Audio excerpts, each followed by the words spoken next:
Has anything good ever happened to someone who rents a house in a movie? I feel like it always goes quite badly, and it's just a matter of time before one of my own vacation stints at an Airbnb ends in some kind of world-ending horror.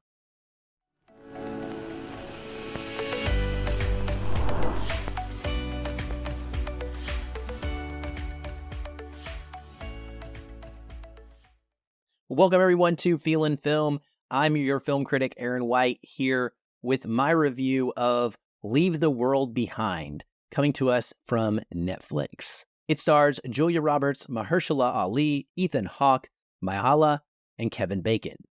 It is directed by Sam Esmail and written by Sam Esmail, and based on the 2020 novel of the same name by Rumaan Alam. Cinematography is by Todd Campbell. It is edited by Lisa Lassick, and music is by Mac Quayle. It runs 141 minutes and is rated R for language, some sexual content, drug use, and brief bloody images. What's it about? A family vacation on Long Island is interrupted by two strangers bearing news of a mysterious blackout.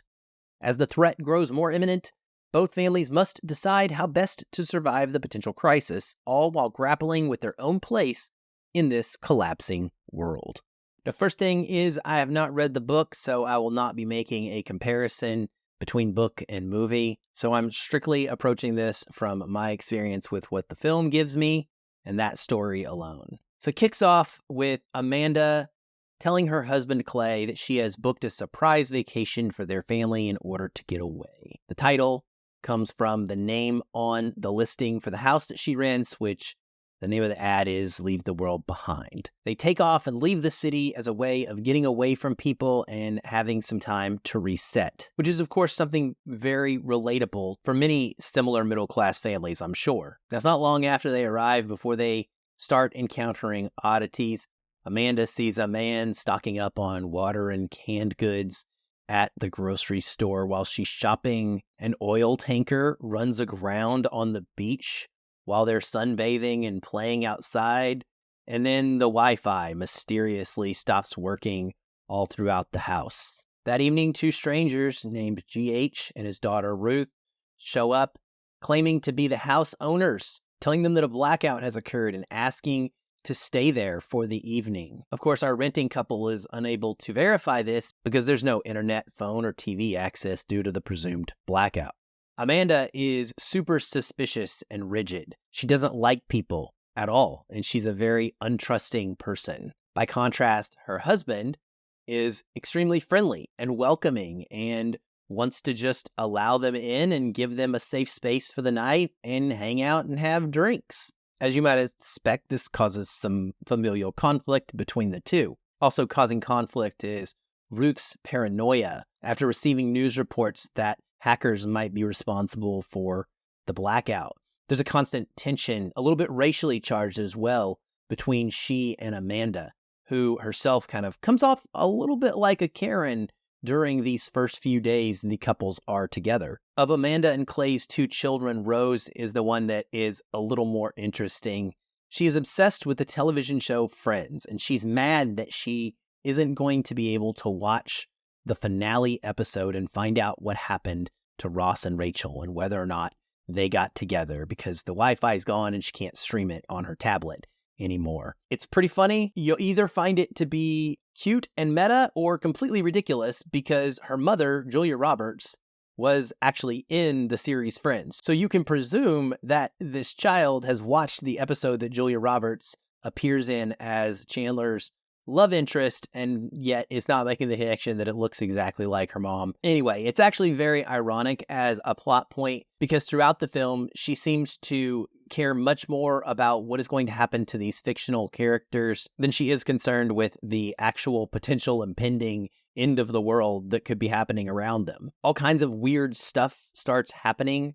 Rose is curious about a whole bunch of deer that show up in their yard and somewhat lead them into a forest where they discover a shed out in the middle of nowhere that makes me think a lot of the bunker in Lost. It's got that same mystery about it. Planes start falling from the sky, self-driving cars pile up on the roads, and there is a randomly intermittent ear-splitting sound that comes screeching through the air at various times. These are seemingly very unconnected and odd phenomena. And the film does a good job of really keeping you off base and unsure what is happening, not really completely certain if this is some sort of man-made event that is causing this or supernatural in some way. One of the best things about the movie is the pulse-pounding and ominous score and sound design. They really do give you a sense of impending doom and make it feel like something truly apocalyptic is being built to. The camera work is doing a lot. Every other shot is seemingly unconventional and indicative of that sort of typical directorial flourish that gets overdone when Netflix gives over full control to someone as a filmmaker. You might find it distracting and excessive to the point where it really hampers your enjoyment of the film, to be honest, because it's constantly switching angles and giving you weird perspectives. But you may enjoy it and feel that it adds to the oddity and the disturbing uncertainty of the story and what the characters are feeling about the things that are happening around them. I do think that the film goes on far too long and that the pacing is a little bit off, despite it being pretty compelling and often generating that really consistent sense of dread. There are moments in this that really point to something special, but it never quite gets there.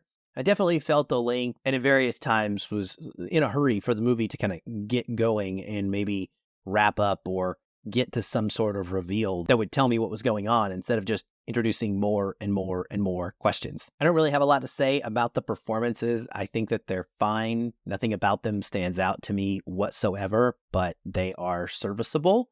They didn't ruin anything for me. They also didn't elevate this in any way. This is a conspiracy theory film, so my big questions are, is it unsettling and does it make me curious? And I would say, for the most part, the answer to both of those is yes. And so it was an overall enjoyable experience for me. I was never quite sure what was happening. And so because of that, I felt like the ending, it was imperative that it landed and gave me a sense of either satisfying closure or ambiguity, at least in a way that I found to be interesting and thought-provoking. Here in the film version, it's clear what is happening.